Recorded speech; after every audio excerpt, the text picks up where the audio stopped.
Très bon après-midi à tous et bienvenue au flash d'information de 16h sur Télé Tchad Flash que j'ai l'honneur de présenter ici avec mon confrère Yassine. Bonsoir Yassine. Bonsoir وبonsoir لكل المشاهدين الكرام في موجز الرابعة من الفضائية التشادية. Sachez qu'en sa qualité de garant de l'accord de paix signé à Djouba, le maréchal du Tchad Idriss Déby Itno, président de la République, chef de l'État, a accordé ce midi une audience aux responsables des ex-factions rebelles soudanaises et en paraphé le dit accord. L'audience s'est déroulée en présence du conseiller à la sécurité du président sud-soudanais. Le maréchal du Tchad a prodigué des conseils aux signataires de l'accord de paix.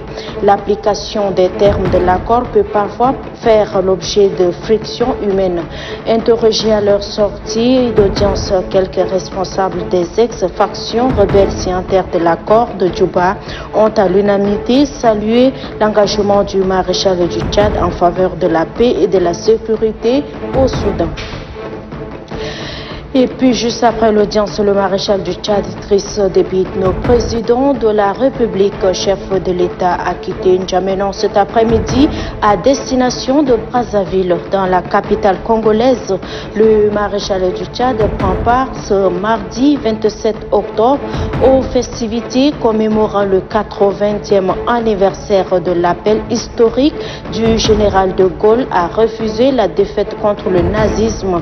Au départ du président de la République, Idriss Déby Itno, quelques personnalités étaient présentes à l'aéroport international Hassan Diamos. Il s'agit notamment du ministre d'État, ministre secrétaire général de la présidence de la République, Kalzebe Païmi-Debe, quelques membres du gouvernement, ceux du cabinet de la présidence et le maire de la ville de N'Djamena.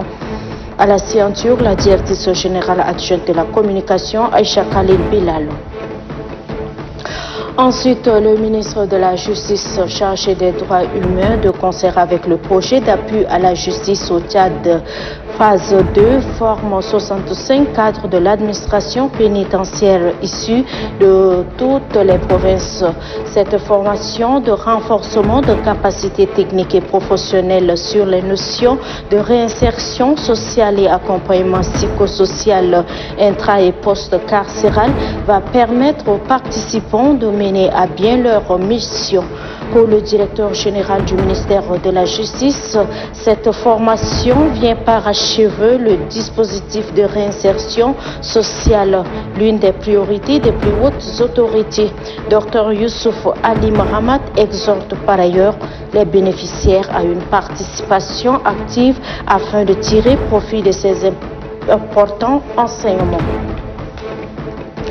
La haute autorité des médias et de l'audiovisuel, à travers le président de la dite institution, a organisé ce matin 26 octobre, une journée d'information et d'échange relative au fonctionnement interne et externe de la Haman. Cette séance a vu la présence des membres du gouvernement, des partenaires et bien d'autres acteurs impliqués dans la gestion des médias au Tchad.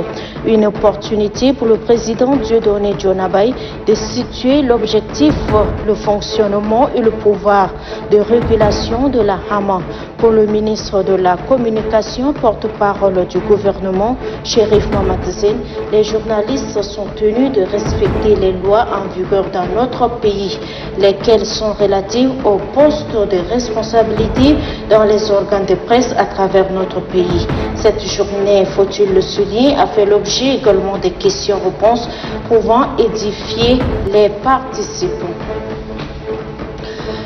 Le projet de renforcement de la résilience climatique et de la productivité agricole durable a remis ce matin à ITRAD 18 véhicules Toyota. C'est le ministre de l'Agriculture, Abdoulaye Diar, qui a officiellement remis les véhicules au coordonnateur du dit projet.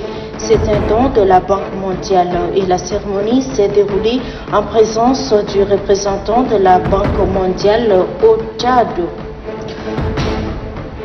Le directeur général du ministère de l'économie et de la planification du développement Nassourbar Mohamed Itno a lancé ce matin au CFOD un atelier de validation technique du draft 0 du troisième rapport de suivi de la mise en œuvre du PND 2017-2021. Cet atelier est à mettre à l'actif du ministère de l'économie et de la planification du développement avec l'appui de l'UNICEF.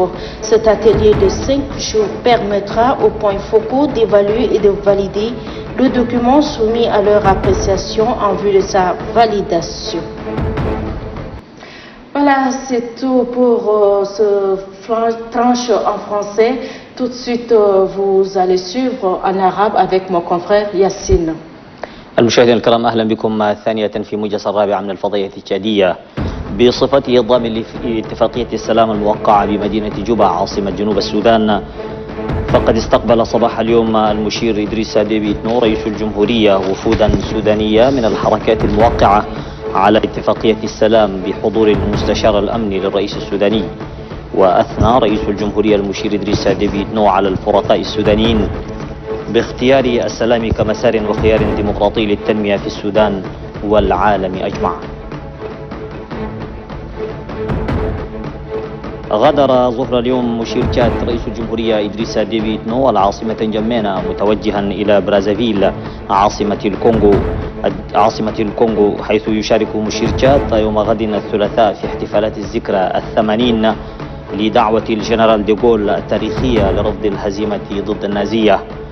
وبمطار حسن جاموس الدولي لدى مغادرته كان في وداعه وزير الدولة الوزير الأمين العام برئاسة الجمهورية كالزبي باهيمي دوبيه وبعض من أعضاء الحكومة ومساعدي رئيس الجمهورية بالأمانة العامة والمكتب المدني وعمدة بلدية نجمينا. ترأس اليوم رئيس السلطة العليا للإعلام السمعي البصري ديدوني جوناباي بفندق راديسون بلو بالعاصمة نجمينا هنا اللقاء التنويري الذي حضره مسؤولو وسائل الإعلام العامة والخاصة، وذلك من أجل اطلاعهم على القوانين والضوابط التي تسير العمل الصحفي في البلاد. تفاصيل هذا الخبر أيضا تجدونه في نشراتنا اللاحقة. سلم وزير الزراعة عبد الله ديار صباح اليوم بمركز إترات الزراعي 18 سيارة إلى المنسقية الوطنية لمشروع تعزيز المرونة المناخية والإنتاجية الزراعية. هذه السيارات مقدمة من البنك العالمي لأجل تسهيل أعمال وخدمات المشروع. ولدى مخاطبته الحضور فقد أشاد الوزير عبد الله ديار بالتعاون البناء والمثمر بين البلاد والبنك العالمي في مجال تطوير الخدمات الزراعية في البلاد. بهذا ينتهي الموجز، نلتقيكم غدا بمشيئة الله تعالى عند 1:30. إلى اللقاء.